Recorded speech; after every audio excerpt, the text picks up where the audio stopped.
ልብ ብላችኋል ግን ሰሞኑን ሊያ እንግዲህ ያ የናይጄሪያ ጠንቋይ የመሰለ ሰው ቤቷ ከታየ በኋላ ወንዶችን ጨፍጭፋናለች ማለት ይቻላል። ምክንያቱም ምን ይሆን?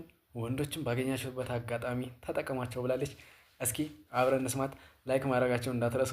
አብራችሁን ቆዩ።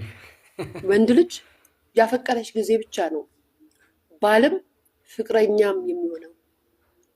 እሱ ፍቅሩን ከጨረሰ ወንድ ልጅ ላንቺ ትላንትና እሞትልሻለሁ፣ አብድልሻለሁ፣ በአክሮባት እንደዚህ ብዬ በጫማ ጥፊ ሰዎችን ገለባብጥልሻለሁ፣ እንዴ ዘራፍ ጀግና ነኝ እኔ ምናምን ያለሽ ወንድ ልጅ ራሱ ጦር ነው የሚሆንብሽ።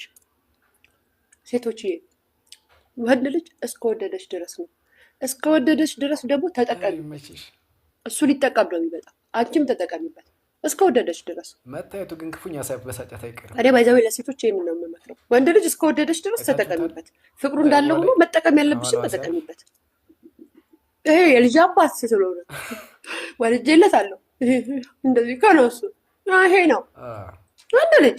እንደ ወንድ ልጅ ክፉ አለ እንደዚህ ምድር ነው። እናንተ